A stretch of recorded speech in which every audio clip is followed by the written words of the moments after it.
Hello student, आपके अपने YouTube channel M के साहू सर मैथ क्लासेज में फिर से स्वागत है। आप देख रहे होंगे मेरे हाथ में पेपर है 12th बोर्ड का, जो हुआ है 18 तारीख यानी आज हुआ है 18/6/2020 को। इसके हम सॉल्यूशन देखेंगे क्वेश्चन नंबर 1 से लेकर 30 तक के। ठीक है, तो आज की वीडियो में स्टार्ट करते हैं। क्वेश्चन नंबर 1 देखिए क्या है दिया हुआ बोर्ड के अंदर। पहला क्वेश्चन जो बोर्ड पेपर में दिया हुआ था ये मैंने लिख दिया है। क्या है क्वेश्चन नंबर 1, यदि एफ फलन आर से आर में परिभाषित एफ एक्स बराबर x square plus 5x plus 9 और तो एफ इनवर्स 8 तथा एफ इनवर्स 9 का मान ज्ञात कीजिए। ये हमने पिछले वीडियो के अंदर कंपोजिट फंक्शन के अंदर जब पढ़ा था तो उस समय मैंने बताया भी था कि ये इंपॉर्टेंट क्वेश्चन है। ठीक है, तो इसका सॉल्यूशन देखते हैं। देखो किस प्रकार से होगा। ये 1 नंबर का है। अब यहाँ पर एफ इनवर्स 8, तो यहाँ पर क्या करेंगे, माना एफ इनवर्स y बराबर x, तो एफ इनवर्स 8 को x के बराबर मानेंगे। ये मैंने तरीका बताया था आपको। तो क्या होगा यहाँ पर 8 is equal to f x, तो यहाँ पर 8 एफ एक्स का मान कितना है, यहाँ लिखना है x square plus 5x plus 9।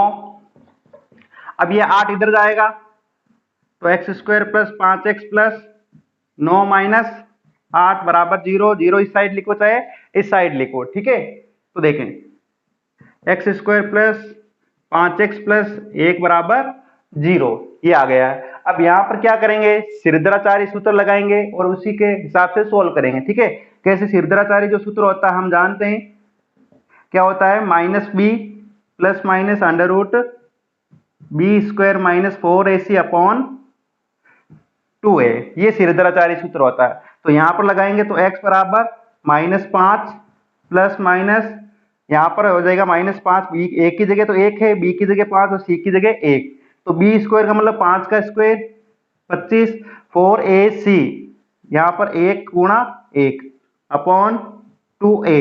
Clear, देखो आगे, तो x बराबर -5 प्लस माइनस 25 में से 4 चले जाएंगे तो कितना हो जाएगा अंडर रूट के 21/2।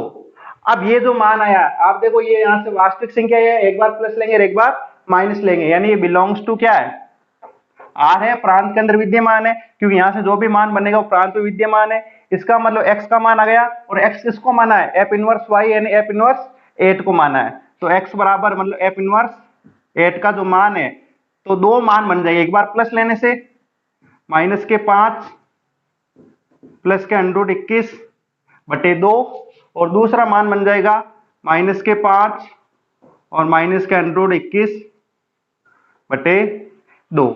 तो ये हुआ एफ इनवर्स 8 का मान। अब दूसरा क्या पूछा, एफ इनवर्स 9 का मान। तो फिर से वही बात, माना एफ इनवर्स 9 यानी कि 9 बराबर x, तो 9 बराबर क्या हो जाएगा एफ एक्स, तो 9 बराबर एफ एक्स का मान कितना है, एफ एक्स का मान ये रहा x square plus 5x plus 9, 9 से 9 कैंसिल आउट, तो यहां से कितना बचा 0, यहां पर कॉमन क्या ले लें x, तो x प्लस 5, तो एक तो x बराबर 0 हो जाएगा, दूसरा x प्लस 5 बराबर 0, तो x बराबर 0 और दूसरा हो जाएगा x बराबर -5। क्लियर। अब ये दोनों के दोनों मान, ये दोनों मान बिलोंग्स टू r है, ये दोनों जो मान है वो क्या है, बिलोंग्स टू r है। ठीक है ना, x बराबर 0 भी है और x बराबर -5, तो f इनवर्स जो 9 का मान है वो क्या प्राप्त हुआ है, f इनवर्स 9 का मान 0 और -5 जो बिलोंग्स टू r है। क्लियर, ये इसका मान हुआ 0, -5। ये पहले क्वेश्चन का सॉल्यूशन है। ठीक है, क्वेश्चन नंबर 2 जो है tan inverse x plus tan inverse x cube, इसका मान क्या होगा, इसका मान लिखिए, का मान ज्ञात कीजिए। ये क्वेश्चन नंबर 2 है, तो इसको कैसे सरल करेंगे देखते हैं। इसमें tan inverse x plus tan inverse y का फॉर्मूला लगाएंगे तो हो जाएगा 2 tan इनवर्स, यहां पर बड़ा ब्रैकेट लगा दो, तो यहां पर हो जाएगा x plus x cube upon 1 minus x multi x cube, ये फॉर्मूला। इसमें कौन सा फॉर्मूला लगाया हमने, बता सकते हैं। इसके अंदर जो फॉर्मूला लगाया है वो है tan inverse x plus tan inverse y, जो क्या होता है tan inverse x plus y upon 1 minus x y. ठीक है, ये फॉर्मूला इसमें यूज किया है। ये एक्स क्यूब 1 माइनस एक्स और एक्स क्यूब हो गया इसकी फॉर्मूला, इसी फॉर्मूले की तरह। अब इसको सरल करते हैं, देखो अब यहां से tan और tan इनवर्स ये हट जाता है तो क्या बन जाएगा, यहां से 2, क्लियर, ये हट जाएगा। और यहां पर क्या है x प्लस एक्स क्यूब, तो यहां पर x प्लस एक्स क्यूब में x कॉमन ले लूं और यहां पर क्या हो जाएगा 1 माइनस एक्स की घात 4। ठीक है ना, तो यहां पर ये बन गया। अब ये यहां पर हमने कौन सा सूत्र यूज किया था, जानते हैं कि tan इनवर्स x, जिसका मान क्या होता है x होता है। अब इसको सरल करते हैं, देखो 2 ब्रैकेट ऊपर हो गया x कोष्टक 1 प्लस एक्स स्क्वायर, नीचे देखो यहां पर मैं इसको ऐसा लिख दूं एक्स स्क्वायर का स्क्वायर लिख दूं।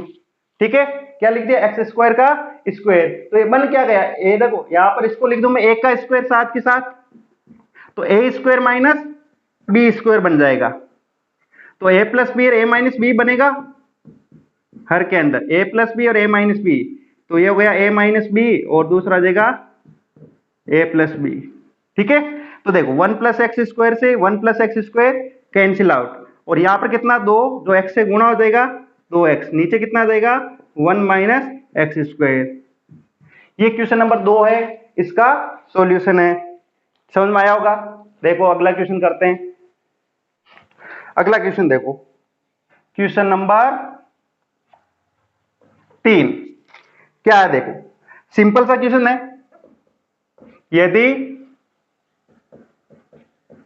k प्लस 4, यहां पर माइनस 1, यहां 3 k माइनस 6 बराबर है, ये वाला सब अवयव जो है वो इस अवयव के बराबर है a माइनस का 1, 3 यहां पर माइनस का 4, तो a का मान बताइए कि a क्या होगा। सिंपल सा क्वेश्चन है, आगे भी इस प्रकार से क्वेश्चन आ रखा है। ठीक है, तो कैसे करेंगे, आप जब भी दो अवयव बराबर दिए होते हैं तो हम क्या करते हैं, उनके संगत अवयव को क्या करते हैं, बराबर करते हैं। क्या करते हैं, संगत अवयव के बराबर, क्यों हमें a निकालना तो ये इसके बराबर होगा, तो तुलना करने से आंसर में क्या लिखेंगे, तुलना से, तो तुलना से क्या हो जाएगा k प्लस 4 बराबर a, इक्वेशन नंबर फर्स्ट। ठीक है, तुलना करने से। फिर दूसरा, यहां से k की वैल्यू यहां पर यदि k पता चल जाए तो a तो पता चल ही जाएगा, तो क्या करें इस बार k minus 6 is equal to minus 4। ठीक है, ये इसकी तुलना करने से, तो k बराबर कितना हो जाएगा, 6 इधर जाएगा तो प्लस का 6 माइनस 4 बराबर k बराबर 2, तो k बराबर 2, तो समीकरण नंबर 1 में k बराबर 2 रखने पर, समीकरण 1 में k बराबर 2 रख दो, तो यहां पर जैसे k बराबर 2 लिखा तो 2 प्लस 4 बराबर a, तो a बराबर कितना आ गया 6 आ गया। ये इसका आंसर हो गया। क्या हो गया, a बराबर 6 इसका आंसर हो गया। अब क्वेश्चन नंबर 4, क्वेश्चन नंबर 4 क्या, देखो क्वेश्चन नंबर 4 है व्युत्क्रमणीय तथा अव्युत्क्रमणीय अवयव को परिभाषित कीजिए। क्या है,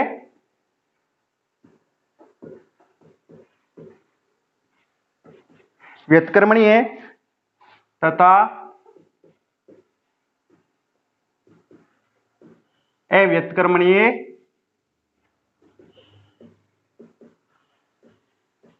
अवयव को परिभाषित कीजिए।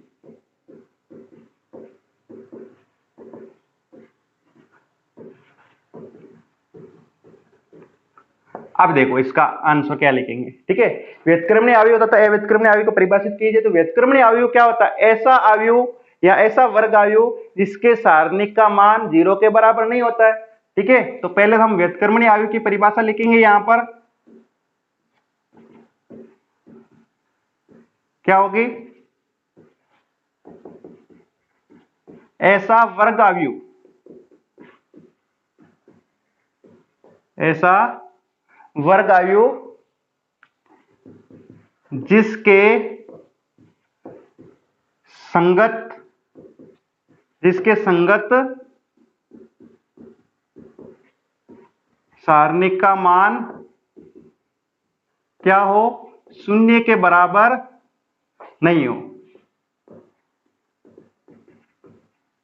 बराबर नहीं हो। ठीक है ना, ऐसा वर्ग आयु जिसके संगत सारणी का मान शून्य के बराबर नहीं हो। ठीक है, तो एग्जाम्पल, वर्ग आयु ए व्युत्क्रमणीय आयु होगा यदि इसका सारणी का मान क्या हो, नॉट इक्वल टू 0 हो। क्लियर, कि ऐसा वर्ग आयु जिसके संगत सारणी का मान शून्य के बराबर नहीं हो, यानी ऐसा वर्ग आयु यदि एक वर्ग आयु ए है, इसको व्युत्क्रमणीय होगा, कब होगा, जब इसके सारणी का मान 0 के बराबर नहीं हो। ठीक है ना, व्युत्क्रमणीय को सिंगुलर भी बोलते हैं, ध्यान रखना ये सिंगुलर मैट्रिक्स है। ठीक है, दूसरा इसी के अंदर अव्युत्क्रमणीय आयु। अब इसकी परिभाषा, ऐसा वर्ग आयु, सेम ही परिभाषा रहेगी, ऐसा वर्ग आयु जिसके संगत सारणी का मान शून्य के बराबर नहीं हो, ऐसा वर्ग आयु जिसके संगत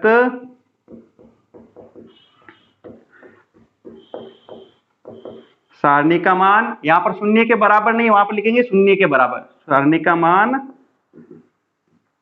किसके बराबर हो, शून्य के बराबर हो। एग्जाम्पल के तौर पर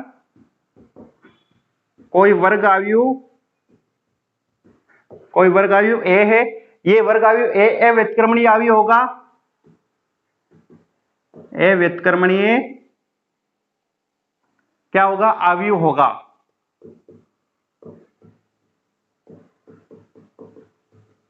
यदि इसके सारणी का मान कैसा हो, 0 हो। तो ये होती है अव्युत्क्रमणीय आयु की परिभाषा, और ऊपर व्युत्क्रमणीय आयु, नॉन सिंगुलर की परिभाषा जब सारणी का मान a बराबर 0। ये आपको पता हो तो एक्सरसाइज नंबर 5 के अंदर क्वेश्चन आता था कि यदि अव्युत्क्रमणीय आयु हो तो x निकालिए, तो आप उसी हिंट के द्वारा समझ सकते हैं। तो यदि कंफ्यूजन हो भी जाता है तो उस उदाहरण में था कि x निकाले, और x कब निकालते थे, अव्युत्क्रमणीय आयु होने पर, यानी सारणी का मान 0 होने पर हम x निकालते थे उस समय। ठीक है ना, तो अव्युत्क्रमणीय आयु सारणी का मान 0, व्युत्क्रमणीय आयु सारणी का मान 0 के बराबर नहीं होता है। तो ये था क्वेश्चन नंबर 3 और क्वेश्चन नंबर 4। अब अगला क्वेश्चन देखते हैं। देखो क्वेश्चन नंबर 5 क्या था, सिद्ध कीजिए कि अंतराल -1 से 1 में फलन fx x² - x + 1 न तो वर्धमान है नहीं ह्रासमान है, ये हमें सिद्ध करना है। ठीक है ना, तो ये भी क्वेश्चन आपके बुक के एग्जाम्पल में से आया था। देखो इसको कैसे सिद्ध करेंगे, तो सीधी सी बात है, 1 नंबर का क्वेश्चन है, तो fx x² - x + 1, तो x के सापेक्ष अवकलन करने पर, ठीक है ना, x के सापेक्ष क्या करने पर, अवकलन करने पर, तो ये क्या बन जाएगा, f'(x), क्या बनेगा, f'(x), तो यहां पर क्या हो जाएगा 2x, और इसका अवकलन हो जाएगा -1, इसका तो 0 हो जाएगा, तो ये हो जाएगा f'(x) = 2x - 1। अब यहां पर क्रांतिक बिंदु के लिए f'(x) को 0 के बराबर किया जाता है, बराबर 0। f'(x) 0 का करने का मतलब हुआ 2x - 1 बराबर 0, तो x बराबर कितना आ जाएगा, 1/2, x बराबर आ गया 1/2। अब इसको करने के दो तरीके, ठीक है ना, तो एक तो है संख्या रेखा के द्वारा, कैसे कि यहां पर 1/2 मान लो यहां पर है, क्लियर है, संख्या रेखा पर देखा जाए 1/2 यहां पर है, अब 1/2 यहां पर +∞ और यहां पर -∞, ठीक है ना, प्लस कहना है और माइनस कहना है, और इधर की तरफ क्या है, प्लस से लेते हैं। यहां पर देखो f'(x) बना क्या 2x - 1, तो पहले प्लस से स्टार्ट करते हैं, फिर इसकी घात कितनी है, 1 है, विषम है, तो यहां पर क्या आ जाता है, माइनस आ जाता है। लेकिन हमें -1 से 1 के मध्य देखना, तो माइनस का 1 कहीं यहीं पे होगा और प्लस का 1 कहीं ना कहीं यहीं पे होगा। तो अब आप खुद देख सकते हो कि जो माइनस का चिन्ह आया, ये किसका चिन्ह है, f'(x) के लिए, ये किसके लिए बनाया हमने, f'(x) के लिए चिन्ह, ठीक है ना। एफ डैश एक्स के लिए देखो माइनस कहाँ आ रहा है, माइनस 1 से 1/2 में तो एफ डैश एक्स कैसा आ रहा है, माइनस आ रहा है, और 1/2 से 1 में कैसा आ रहा है, एफ डैश एक्स प्लस में आ रहा है। ठीक है ना। तो स्थिति number first, case number first, ठीक है। तो यहां पर लिखूंगा -1 से 1/2 में, -1 से 1/2 के अंदर, इस अंतराल के अंदर -1 से 1/2 में एफ डैश एक्स कैसा है, F dash x less than है। ठीक है ना। एफ डैश एक्स कैसा है, देखो -1 से 1/2 में क्या है कि एफ डैश एक्स कैसा है, लेस देन 0 है। अतः फलन -1 से 1/2 में कैसा है, अतः फलन एफ एक्स -1 से 1/2 में ह्रासमान है। ठीक है, यहां से पता चल ही रहा है, इसके लिए माइनस का चिन्ह आ रहा है। अब यहां से 1/2 से 1 में देखें तो ये यहां पर कौन सा चिन्ह आ रहा है, प्लस का चिन्ह आ रहा है। तो केस नंबर सेकंड, जबकि यहां से 1/2 से लेकर 1 में एफ डैश एक्स कैसा आ रहा है, एफ डैश एक्स आ रहा है ग्रेटर देन 0 है। ठीक है, अतः फलन एफ एक्स 1/2 से 1 में कैसा है, वर्धमान है। कैसा है, वर्धमान है। तो क्या पता चला, देखो इस अंतराल के लिए ह्रासमान और इस अंतराल के लिए वर्धमान, तो कुल मिला के इस एक ही अंतराल में वर्धमान भी आ रहा है, ह्रासमान आ रहा है। इसका मतलब नहीं तो वर्धमान है नहीं ह्रासमान है, क्योंकि पूरे अंतराल में या तो वर्धमान आना चाहिए था या पूरे अंतराल में ह्रासमान, लेकिन इसी अंतराल वर्धमान और ह्रासमान, इसलिए ये नहीं तो फलन वर्धमान है नहीं ह्रासमान है। अतः फलन, ठीक है, -1 से 1 में, ठीक है, अतः अंतराल -1 से 1 में फलन एफ एक्स न तो वर्धमान है, न तो वर्धमान है और न ही ह्रासमान है,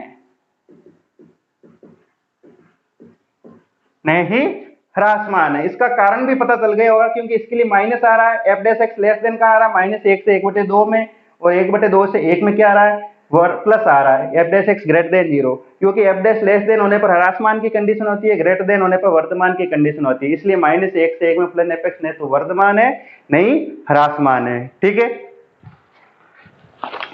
क्वेश्चन नंबर 6 देखिए, क्वेश्चन नंबर 6 बोर्ड पेपर में है, समाकलन करना 1/1 प्लस साइन एक्स dx। ठीक है ना। पहले क्वेश्चन नंबर 6 कर लेते हैं। देखो इसका समाकलन देखें, देख क्या रखा है, 1/1 प्लस साइन एक्स, आई मान लेते हैं। अब यहां पर क्या करना है आपको, हर के अंदर क्या दे रखा है, 1 प्लस साइन एक्स, तो ऊपर नीचे किससे गुणा करेंगे, 1 माइनस साइन एक्स, यानी परिमेयकरण कर लेंगे।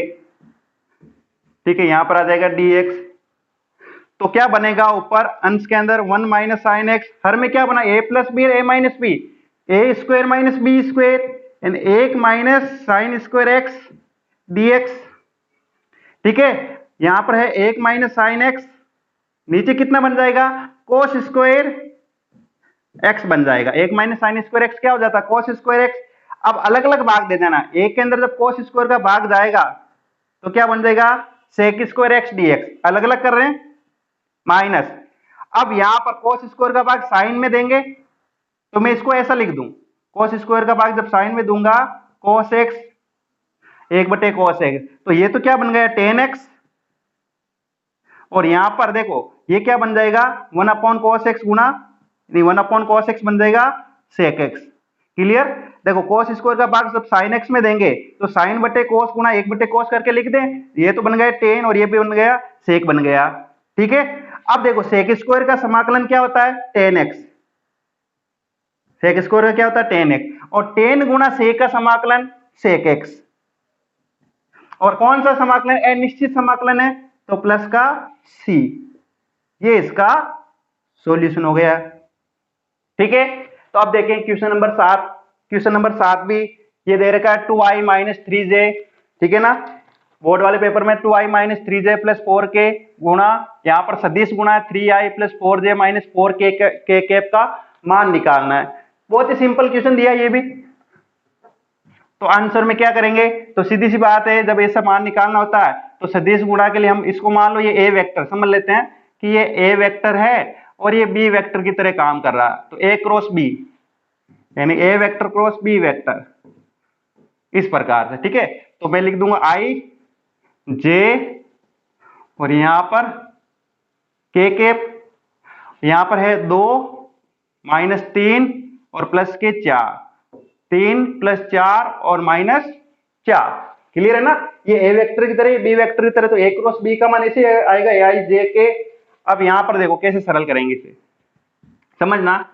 यहां पर जैसे आई कैप ले रहे हैं, तो आई कैप ले रहे हैं तो ये वाली पंक्ति ये वाला स्तंभ छोड़ा जाता है, तो -3 4 4 और -4, ठीक है ना। ये वाली पंक्ति ये वाला स्तंभ, तो ये वाले मान आ जाएंगे। फिर माइनस का जे कैप, तो इसके संगत ये पंक्ति ये स्तंभ छोड़ा जाएगा, तो 2 4 3 और -4, ठीक है ना।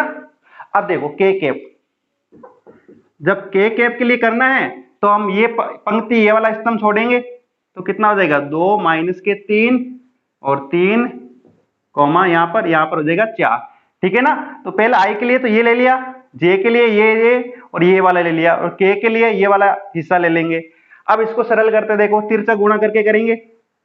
आई के बराबर, तो -3 गुणा -4 12, फिर -3 माइनस का चिन्ह 4 गुणा 4 16, जे कैप बराबर 2 गुणा -4 -8, फिर माइनस का चिन्ह 3 गुणा 4 कितना हो जाएगा 12, प्लस के कैप, यहां पर देखो 2 गुणा 4 8, यहां पर माइनस, ये माइनस माइनस होगा तो मल्टीप्लाई माइनस माइनस प्लस हो जाएगा, और 3 गुणा 3 कितना हो जाएगा 9 हो जाएगा, ठीक है ना। यानी कि 12 -16 माइनस का जे कैप माइनस के 8 माइनस के 12 और यहाँ पर प्लस के 8 और यहाँ पर माइनस माइनस प्लस के 9 हो जाएंगे, तो कितना हो गया -4 आई कैप, और ये -20 हो गए, और माइनस माइनस क्या हो जाएगा 12 आएगा, तो 20 जे कैप और 9 और 8 17 के कैप। तो ये हो गया ए वेक्टर क्रॉस बी वेक्टर का मान प्राप्त हो चुका है, ठीक है ना। ये था इसके अंदर, तो ये था क्वेश्चन नंबर 6 और क्वेश्चन नंबर 7। क्वेश्चन नंबर 8 देखिए, क्वेश्चन नंबर 8 है दर्शाइए कि बिंदु 2, 3, 4 ए बी और सी -1 2 -3 और सी -4 1 -10 सरेखी है, ठीक है ना। तो ये भी 8वां क्वेश्चन हमें 1 नंबर का है, दे रखा है। अब देखो कैसे सिद्ध करेंगे, तो ये प्रश्नावली नंबर 14 त्रिविमीय ज्यामिति वाले में से है, ठीक है ना। उसमें था ना दिक् अनुपात करके, तो यहाँ पर दिक् अनुपात ले लो, ए बी के दिक् अनुपात, ठीक है, रेखा ए बी के दिक् अनुपात। तो मैं ए बी के दिक् अनुपात ले लेता हूं, समझना। तो सूत्र होता है ना x2 - x1 y2 - y1 और z2 - z1, यही सूत्र होता है x2 - x1 करके, ठीक है। किसी का भी दिक् अनुपात निकालते हैं तो x2 - x1 का मतलब -1 माइनस के 2, फिर 2 माइनस के 3 और यहाँ पर हो जाएगा -3 -4, तो कितना दिक् अनुपात आया -3 -1 और -7, पता चल गया होगा। कैसे करते हैं दिक् अनुपात, x2 - x1 y2 - y1 और z2 - z1, यानी दो बिंदुओं को मिलाने वाली रेखा के दिक् अनुपात, ठीक है ना। ये सूत्र होता है दो बिंदुओं को मिलाने वाली रेखा के दिक् अनुपात,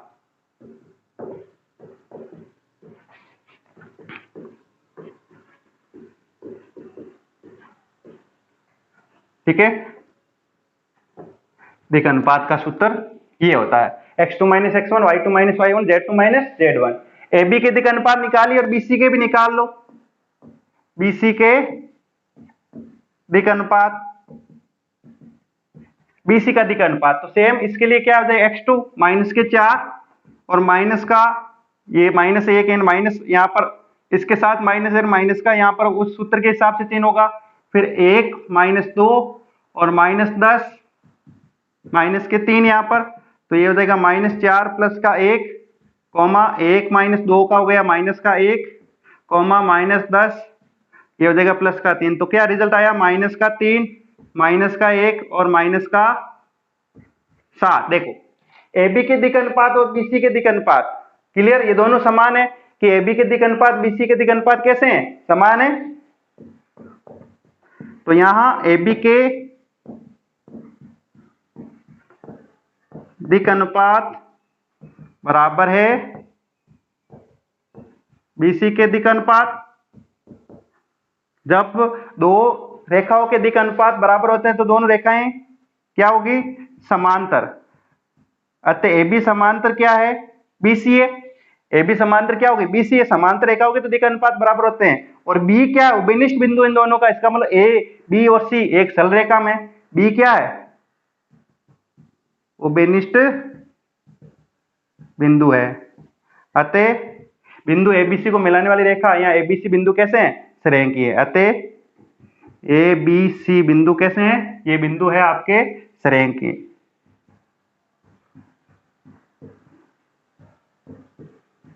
ये इसका सॉल्यूशन है। कारण AB का दिक अनुपात BC के दिक अनुपात बराबर है, जिसलिए रेखाएं कैसी, समांतर होगी। समांतर रेखाओं के दिक अनुपात बराबर होते हैं और ये रेखा ये बिंदु सरेखीय, क्योंकि B क्या हो गया, उभयनिष्ठ हो गए ना। B इनके लिए उभयनिष्ठ हो गया यहाँ पर।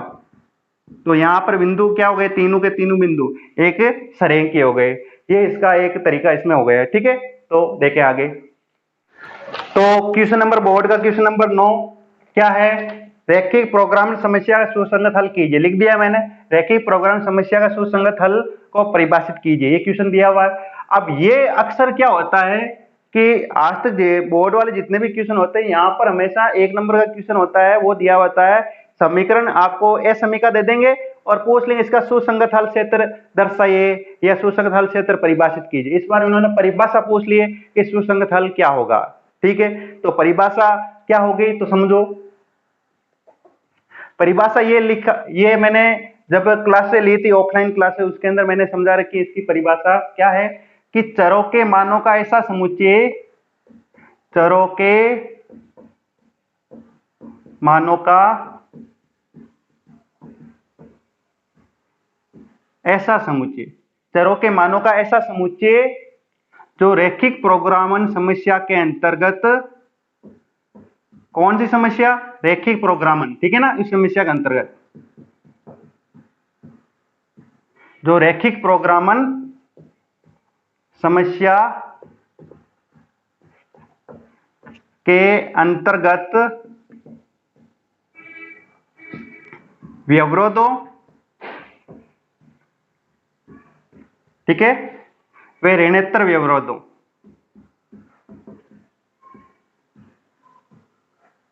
ऋणोत्तर व्यवरोधों को भी संतुष्ट करते हैं। ठीक है, चरों के मानों का ऐसा समुच्चय जो रैखिक प्रोग्राम समस्या के अंतर व्यवरोध होते हैं, जैसे 2x + 3y is greater than कुछ ना कुछ मान जो हम बनाते हैं, और ऋणोत्तर व्यवरोध जो x > 0 और y > 0। तो व्यवरोध व ऋणोत्तर व्यवरोधों को भी संतुष्ट करते हैं, क्या कहलाएंगे, सुसंगत हल कहलाते हैं। ठीक है, और इस सुसंगत हल के अंदर ही अधिकतम और न्यूनतम मान प्राप्त होता है। ठीक है ना, समझना, ध्यान रखना, रैखिक प्रोग्राम समस्या का अधिकतम व न्यूनतम मान सुसंगत हल के अंतर्गत ही आता है। ठीक है ना, रैखिक प्रोग्राम समस्या का हल का मान यदि अधिकतम न्यूनतम मान है वो किसके अंदर आएगा, सुसंगत हल के अंतर्गत आता है। तो लिख भी सकते हो। ठीक है, वे रैखिक प्रोग्राम समस्या का प्रोग्रामन समस्या का अधिकतम व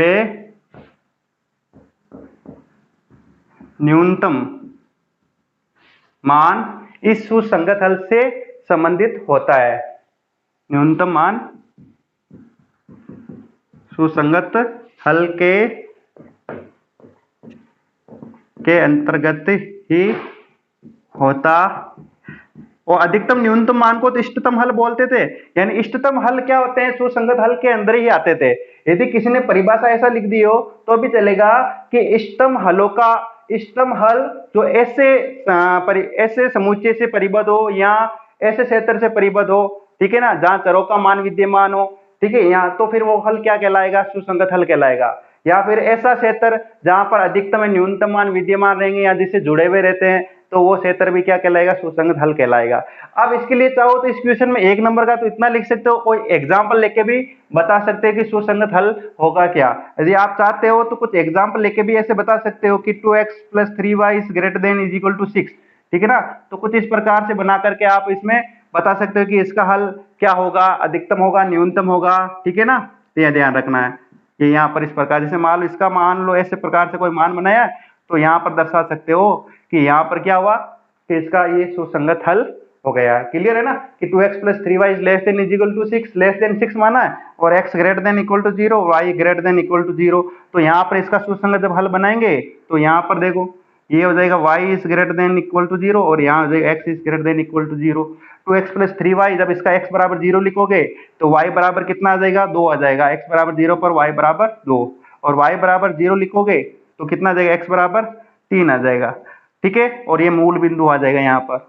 अब यहाँ पर जब मूल बिंदु रखोगे इसके अंदर 0 0, तो 0 > 6, 0 < 6 सत्य बात है, तो मूल बिंदु की ओर ही परिभाषित होगा और यहाँ से पहला परिवर्तन, तो ये वाला क्षेत्र क्या हो जाएगा, ये वाला सुसंगत हल कहलाएगा। क्या कहलाएगा, सुसंगत हल कहलाएगा। साथ में एग्जाम्पल लेके दर्शा दो तो ये हल क्या कहलाएगा, सुसंगत हल क्षेत्र कहलाएगा, सुसंगत हल क्षेत्र कहलाएगा, ठीक है ना। क्योंकि ये मान व्यवरोधों को भी स्पष्ट कर रहा है और वहां पर मान रखेंगे तो उसमें भी आ रहा है, तो ये कुछ इस प्रकार से हम इसमें दर्शा सकते हैं एग्जाम्पल करके। अब क्वेश्चन नंबर 10, ये क्या है, क्वेश्चन नंबर 10 है, यदि PA बराबर 6/11, ठीक है, PB बराबर 5/11 और PA यूनियन B बराबर 7/11, तो PA इंटरसेक्शन B, यानी कि इस बोर्ड वाले पेपर में ये क्वेश्चन नंबर है हमारा 10वां क्वेश्चन है। अब इसको कैसे सरल करेंगे, तो बहुत ही सिंपल है ये, ठीक है ना। प्रायिकता का योग पर में क्या होता है, ठीक है ना, PA यूनियन B, हम जानते हैं PA यूनियन B क्या होता है, PA + PB - PA intersection B, ठीक है ना। ये प्रायिकता के योग पर में होती थी। अब यहां पर देखो यूनियन B, यूनियन की जगह हमें मान दे रखा है कितना है, 7/11। PA का मान कितना है, 6/11। PB का मान कितना है, 5/11 और हमें ज्ञात क्या करना है, PA इंटरसेक्शन B ज्ञात करना है। क्लियर। अब PA इंटरसेक्शन B को इधर लेके आ जाएंगे तो क्या हो जाएगा देखो, और ये मान इधर चला जाएगा, तो PA इंटरसेक्शन B बराबर 6/11 + 5/11 - 7/11, तो PA इंटरसेक्शन 11 सबका एलसीएम आ ही रहा है, तो 6 + 5 - 7, तो PA इंटरसेक्शन B बराबर कितना हो गया, 11 में से 7 चले जाएंगे तो 4, 4/11 प्राप्त हो जाएगा। ये इसका आंसर हो जाएगा। ये था क्वेश्चन नंबर 10 जिसका 4/11 उत्तर आया है, ठीक है ना। ध्यान रखना क्वेश्चन नंबर 9 के अंदर ये तो परिभाषा लिखने के साथ साथ उदाहरण भी दर्शा सकते थे, ठीक है। तो ये क्वेश्चन नंबर 9 और 10 हो गया है।